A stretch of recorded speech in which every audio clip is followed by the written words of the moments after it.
Well, this program is about significance. And last time we talked, by the way, I'm Jeff Gould along with Jim Riefenberger. We talked about autopilot. And I just want to say out of the gate, we're not perfect. Jim, have you ever been in a job or a place that you thought you were an autopilot? Oh man, too many times. Probably every job for a while, right? That surprises me. I thought you were always engaged. No, seriously, that was the Yeah. case for you, huh? Tell me about that. I even just was telling a gentleman I was mentoring this morning, kind of who came out of prison, and I said, when I first swept the warehouse of the lumberyard my family had and filled lumber bins, I would look at the clock and just want the day to end. And it took me a while and some coaching from my brother or whatnot to sweep the floor with pride and to fill the lumber bins with pride and to kind of just quit looking at the clock and getting a different perspective with this job. And it takes work to do that. It's like this particular gentleman has done a lot with his job well, except for just being on time consistently. And when I roll it back for the poor guy, like it's not like he's grown up in a family where everyone was on time. So he has to reshake the trees and build some character and get some things in play to get in a habit of getting up on time and getting moving. And that's just otherwise it's autopilot, right? Then he's back to the same old thing, doing the same way. It's true, isn't it? I mean, when we talk about working for the ideal company and perfect company culture, it's quite possible you've never experienced that. I mean, there's not a lot of companies that are clicking on all cylinders. There's not a lot of families that are clicking on all cylinders. And if you grew up in a household where your parents are watched the clock until they got home and it was quitting time, and then they sat with a beer in front of the TV till they fell asleep, and that was just the way they grew up, how would you avoid that? It just seems like that's what life is. Listen to all the song lyrics that talk about that is the way life is. Just work for the man, live in autopilot. Hmm. And then I think, Jeff, autopilot is the beginning stages of regret. When it stays too long, time passes, tick, tick, tick, and then we have regret. And let's play the song out, Cats in the Cradle. Oh boy. Who hasn't heard that song and who doesn't know that that doesn't resonate with their dad and their grandpa, and maybe even you if you're not careful. As I And hung up the phone, it occurred to me, my boy was just like me. autopilot. So I used to work at funeral homes, and this person came in. She was complaining about a funeral bill that was 7 years ago, which I thought was interesting. Well, my job is in customer service to help people like that. Well, let me just see what it was, and she just had this pen, and she just had this brittle and bitter look on her face, and in a clipped way she said, and that was too much, and that was too much money, and that was too much, and just check through. And I'm watching her trying to figure out what she is really so angry about, and finally she just threw her pen across the room, and she said, he died. We were going to travel. We were going to see the world. And then he took our money and he took our dreams and he died.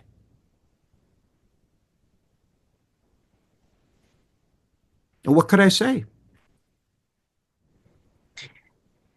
So I wrote down a couple of definitions.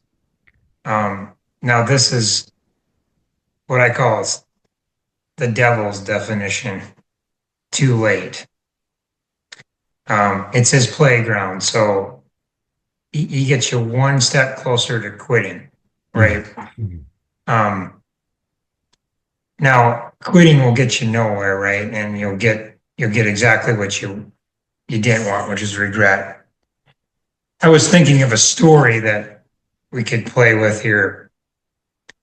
And this is why significance is important. It's going to address every angle you can think of: money, relationships, time, health, um, everything that's important to you to living out your best life.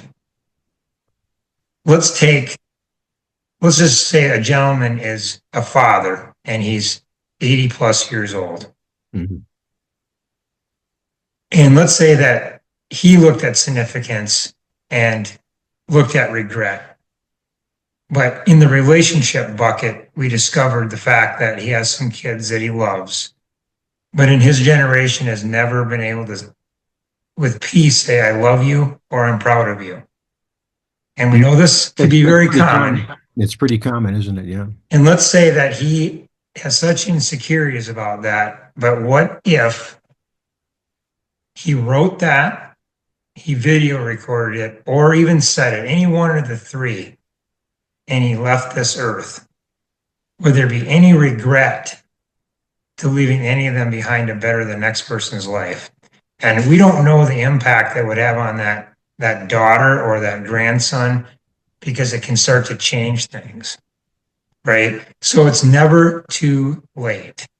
And isn't every decision just a step in confidence? That's all it is. Like a single decision to go do something makes you just step out and give it a shot.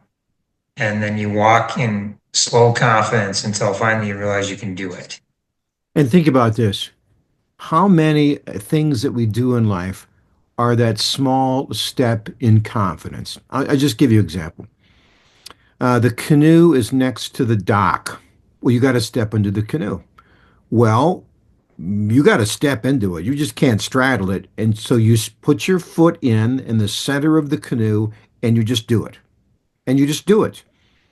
If you do it in about a second, you'll be in the canoe, you'll wobble around a little bit, and you'll get a big smile on your face because you did it. And same thing. So you get in the car and you say, I'm just going to learn to drive. And of course, you step on the brakes and it's a problem, but you learn to drive. You get a smile of confidence.